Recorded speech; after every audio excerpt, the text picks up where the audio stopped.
Selamat datang kawan semuanya. Jumpa lagi bersama Mimin di sini di channel Angin Selatan. Bantu channel ini dengan tekan tombol subscribe, like, komen, dan share video-video Mimin agar Mimin lebih semangat lagi bikin videonya.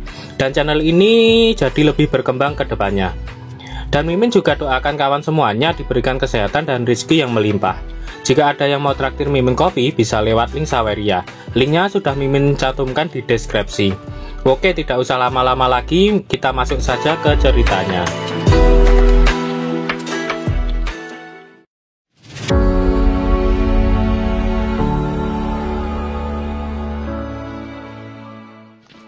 Sembari saling menyerang, Changrong bertanya tentang apa yang dimaksud oleh Yang Lang tentang ukuran itu.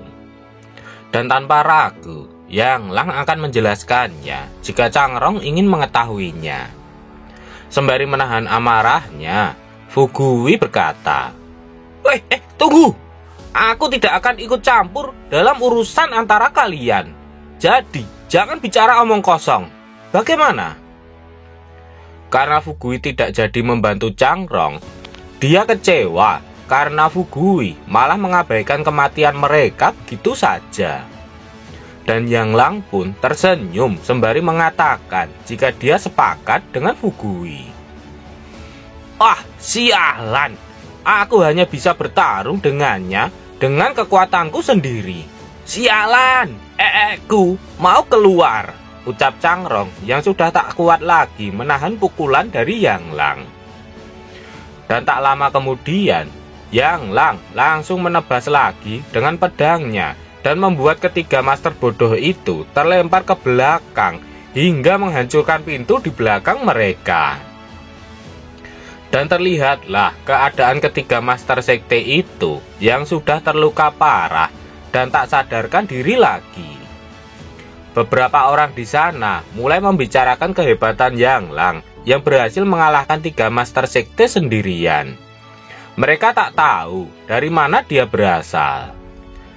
Yang merepotkan sudah beres, dan kita sekarang bisa terus membicarakan bisnis. Bro, bisakah aku mengambilnya? Ucap Yang Lang sembari tersenyum. Hentikan omong kosongnya. Aku akan membicarakannya jika kau menang, ucap Fu Gui yang kesal sembari menyiapkan serangan untuk menyerang Yang Lang.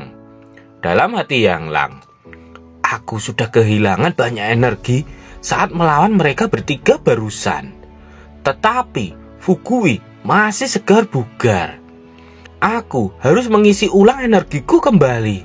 Tapi bagaimana aku bisa menyuruh Xuan Rui untuk melakukannya lagi di depan orang-orang? Yang Lang pun mulai bingung. Dia tak tahu apa yang akan dia lakukan selanjutnya. Fu Gui berkata, "Apa? Kau ingin bersembunyi di balik seorang wanita ya?"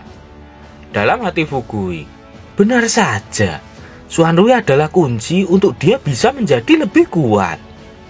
Sembari melompat ke belakang Xuan Rui, Yang Lang berkata, "Jangan bicara omong kosong. Aku hanya ingin Xuan Rui berdiri jauh agar tidak menyakitinya." Namun, Fu Gui tak peduli dengan apa yang dikatakan oleh Yang Lang. Dia langsung melesat maju ke arah mereka berdua. Kemudian, energi di tangan Fu Gui ditembakkan ke arah Xuan Rui dan langsung mengenainya yang membuatnya berteriak keras. Dengan sekali serangan saja, Xuan Rui pun langsung terjatuh. Dia kalah karena dia belum pulih sepenuhnya. Namun orang-orang di sana mengira kalau Fu Gui telah berhasil mengalahkan Xuan Rui dengan satu serangan saja. Yang Lang panik melihat Xuan Rui menerima serangan itu secara langsung dan terjatuh. Dia langsung mengangkat tubuh Xuan Rui dan menanyakan keadaannya. Dalam hati Yang Lang, sialan, meskipun dia menyelesaikan kultivasi ganda, energi sejati Yao Yao belum pulih sepenuhnya. Jika tidak, pasti dia bisa menghindari serangan itu dengan mudah. Xuan Rui pun menahan rasa sakitnya. Dia berkata, Aku baik-baik saja, tapi aku tidak bisa membantumu. Kamu bisa menemukan Wu Shuang." Akhirnya, Yang Lang ingat kalau di sana masih ada Wu Shuang yang bisa membantunya. "Hei, apa yang kau bisikkan?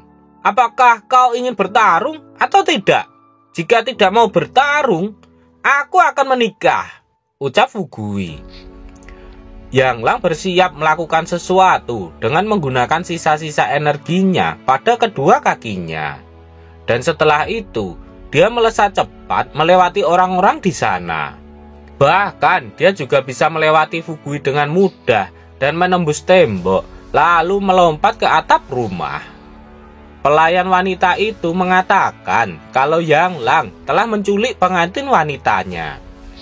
Dan Fu Gui pun sangat kesal hingga dia mengatakan jika ingin mengambilnya, ambillah saja. Setelah kejadian itu, semua orang berusaha mencari keberadaan Yang Lang dan Wu Shuang. Mereka yakin kalau Yang Lang belum pergi jauh dari mansion itu. Dan terlihat Yang Lang dan Wu Shuang sedang duduk di suatu tempat. Dan benar, mereka masih berada di dalam mansion. Wu Shuang heran bagaimana bisa Yang Lang meninggalkan para patriark itu. Namun sembari melihat panel sistemnya, Yang Lang mengatakan agar Wu Shuang tidak usah khawatir. Dan dia meminta Wu Shuang untuk membantunya. Wu Shuang sebenarnya ingin membantu Yang Lang. Namun saat ini titik meridiannya sedang disegel oleh Fu Gui. Oleh karena itu, saat ini Wu Shuang tidak bisa menggunakan kekuatan apapun. Oleh sebab itu, dia bertanya apa yang bisa dia lakukan untuk membantu Yang Lang. Namun Yang Lang mengabaikan apa yang dikatakan oleh Wu Shuang. Dia saat ini sedang berdiskusi dengan sistem untuk meminta satu set skin baru. Sistem pun langsung setuju dan memberikan sebuah rok. Poin berhasil ditukar dengan rok. 200 poin akan dikurangi dan poin tersisa saat ini adalah 2.995 poin. Yang Lang mengeluh. Dia merasa saat ini sedang dicurangi oleh sistemnya karena dengan 200 poin dia hanya mendapatkan sebuah rok yang sama sekali tidak bagus. Kemudian Yang Lang langsung mengambil rok itu dan berkata, "Tidak ada waktu untuk menjelaskannya. Pakailah ini. Selama kamu memakainya, aku bisa mendapatkan kembali kekuatanku." Wu Shuang berpikir sejenak. Kemudian dia berkata, "Jika ada pria yang berani mengatakan hal itu kepadaku, aku akan membuatnya hancur di tempat. Tapi aku ingin mempercayaimu. Ini yang mereka paksa untuk kukenakan pagi ini. Cepat, sini, berikan pakaiannya." Mendengar Wu Shuang akan memakainya, Yang Lang pun langsung senang dan berbunga-bunga. Panel berpindah. Karena Xuan Rui ditinggal oleh Yang Lang, dia diikat di sebuah tiang kayu dan dipertontonkan di depan banyak orang. Fu Gui berkata, "Muridmu yang baik, begitu kejam. Dia baru saja meninggalkanmu dan melarikan diri. Ngomong-ngomong, aula pernikahan sudah disiapkan. Jika Long Wu Shuang tidak bisa menikah denganku hari ini, maka kamu akan menggantikannya." Orang-orang di sana sangat senang. Menurut mereka, Fu Gui telah mendapatkan rezeki nomplok di hari ini. Sembari memonyongkan bibirnya ke arah Xuan Rui, Fu Gui terlihat sangat senang. Walaupun menurutnya Wu Shuang sudah cukup cantik, namun Xuan Rui jauh lebih cantik dari dia. Namun sebelum bibir monyongnya menyentuh pipi Xuan Rui, sebuah pedang menahan bibirnya yang membuat Fu Gui sangat terkejut. Dia berteriak kesakitan karena bibirnya terluka akibat pedang itu. Setelah itu, seseorang masuk dari atas dengan kasar hingga menimbulkan ledakan di sana. Dan itu adalah Yang Lang. Dia berkata, "Tidak hanya memaksa orang untuk menikah, tetapi juga memaksa untuk mencium wanita lain. Laki-laki kurang ajar seperti itu harus dihabisi." Melihat pangeran pujaan hatinya datang tepat waktu, Suan Rui pun tersipu malu dan berpikir kalau Yang Lang sangatlah tampan.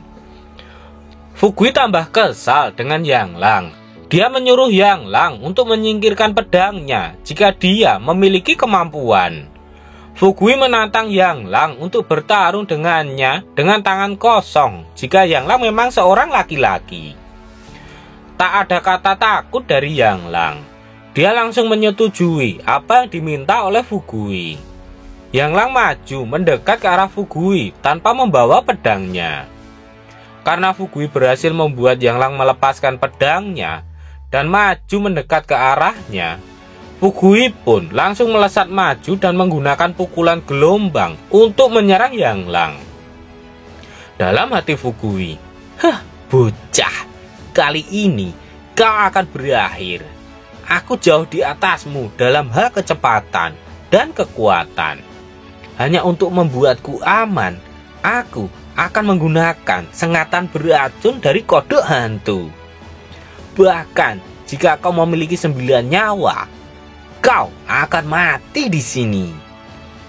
Dan dari lengan Fugui pun muncul sebuah jarum berwarna hijau yang siap ditembakkan ke arah Yang Lang. Wushuang mengetahui jarum yang disembunyikan oleh Fugui. Dia berteriak jika Fugui curang karena menggunakan senjata dalam pertarungan itu. Namun, Fugui membantahnya dengan mengatakan jika itu bukanlah sebuah senjata, melainkan hanyalah sebuah aksesoris saja. Loh, kok hilang? Fugui terkejut karena saat dia menembakkan jarum itu, Yang Lang langsung menghilang dari hadapannya. Namun, Yang Lang tidaklah menghilang. Dia hanya berpindah tempat saja dengan sangat cepat yang terlihat jika Yang Lang menghilang dari sana. Kebetulan aku juga membawa sesuatu, ucap Yang Lang sembari mengeluarkan sebuah palu yang siap dipukulkan ke kepala Fugui. Fugui pun berkeringat mengetahui Yang Lang sudah ada di sebelahnya dengan membawa sebuah palu yang cukup besar. Tanpa menunggu lama, Yang Lang langsung mengayunkan palu itu ke arah Fugui dengan kekuatan penuh. Dan dengan sekali pukulan saja, Fugui pun terjatuh ke lantai dengan sangat keras. Beberapa saat kemudian, mereka pun akhirnya mengakhiri pertarungannya. Fugui kesal karena menurutnya Yang Lang telah bermain kotor. Dan terlihat kepala Fugui tengah dibalut dengan perban oleh beberapa pelayannya. Namun saat sedang diperban, Fugui tetap saja mengancam Yang Lang jika dia akan membuat perhitungan dengannya nanti. Sedangkan Pak Tuahai, dia marah-marah dan menyuruh para pelayan agar membalut dengan kencang serta memberikan obat hemostastik pada Fugui. Setelah selesai membalut luka Wang Fugui, para pelayan membicarakan bentuk kepala Fugui yang mirip dengan salah satu hewan. Mereka pun mencoba untuk menahan tawanya. Dalam hati Fugui, bocah itu terlalu arogan dan akan buruk bagiku untuk berurusan dengannya lebih lama lagi. Jadi, aku harus menggunakan teknik gelombang yang asli untuk menyingkirkannya. Misteri teknik gelombang Wang kami adalah bahwa kami dapat menggunakan perbedaan kekuatan 10 kali lipat untuk melawan orang-orang yang basis kultivasinya lebih lemah dari kami. Dia mampu mengalahkan 3 orang tua itu, dan basis kultivasinya adalah langit ke-7 Yuan Emperor. Tetapi kali ini, dia pasti sudah berada di ujung kekuatannya. Dan aku sama sekali belum terluka. Dengan cairan merah penuh melawan sisa cairan merah, keuntungan ada padaku. Kemudian, Yang Lang menanyakan keadaan Fugui, apakah dia baik-baik saja. Jika tidak, Yang Lang dan yang lainnya akan berpamitan untuk pergi dari sana. Fugui semakin marah setelah mendengar kalau Yang Lang akan pergi dari sana setelah memukulnya. Karena tak terima atas kekalahan sebelumnya, Fugui kembali menantang Yang Lang untuk bertarung 1 lawan 1 untuk menentukan pemenangnya. Dan Fugui juga mengatakan jika siapapun yang berani bermain kotor dalam pertarungan nanti, dia bukanlah seorang laki-laki. Tanpa ragu lagi, Yang Lang pun langsung setuju dengan apa yang dikatakan oleh Fugui. Setelah itu, mereka berdua langsung melompat dengan menyiapkan kepalan tangan mereka yang telah dialiri oleh energi. Pukulan mereka pun saling berbenturan yang membuat gelombang yang cukup kuat menyebar ke segala arah. Fugui tersenyum puas dan merasa telah berhasil. Fugui berkata, kau berakhir sekarang. Kerusakan yang kubuat bisa mencapai 10 kali lipat. Tunggu. Bagaimana kau bisa bertahan begitu lama? Dan setelah itu, terlihat Yang Lang berteriak dan mengeluarkan seluruh kekuatannya. Yang Lang pun berusaha mengembalikan pukulan 10 kali lipat kepada Fugui. Ledakan yang cukup dahsyat pun terjadi di sana dan melemparkan Fugui ke belakang. Fugui terjatuh dan tak sadarkan diri. Pak Tua Hai langsung berlari menghampiri Fugui yang sudah tak sadarkan diri itu. Dan pemenang pun diumumkan. Yang Lang berhasil memenangkan pertandingan itu dengan mengalahkan pukulan gelombang milik keluarga Wang. Bahkan Yang Lang pun tak percaya dia telah berhasil mengalahkan teknik itu. Padahal dia hanya sedikit lebih kuat saja. Xuan Rui berkata, ada desas-desus di sungai dan danau bahwa jika teknik gelombang itu lemah, itu akan menjadi kuat. Dan jika kuat, itu akan menjadi lemah. Sepertinya kata-kata itu benar. Sementara situasinya kacau. Ayo, kita pergi sekarang. Wu Shuang pun setuju dengan rencana dari Xuan Rui. Sedangkan Pak Tua Hai, dia mencoba memeriksa apakah Fugui terluka parah. Sedangkan orang di sebelahnya mengatakan jika meridian Fugui telah terputus. Jadi dia saat ini sudah mati karena kehabisan nafas. Pak Tua Hai sangatlah terkejut mendengar berita itu. Dia langsung menyuruh orang itu segera menulis surat untuk melaporkan apa yang telah terjadi di sana kepada kepala keluarga Wang. Panel berpindah. Terlihat seseorang yang sangat marah melihat surat yang telah ditulis untuknya. Dia adalah kepala keluarga Wang. Bahkan energi yang keluar akibat amarahnya hingga keluar sampai ke atas langit. Nah, ayah akan membalaskan dendamu. Apakah yang akan terjadi kepada Yang Lang? Nantikan kelanjutannya di part berikutnya. Sekian dulu video Mimin hari ini. Tulis di kolom komentar bila ada kritik dan saran supaya kedepannya channel ini jauh lebih baik. Sekian dulu, see you next time.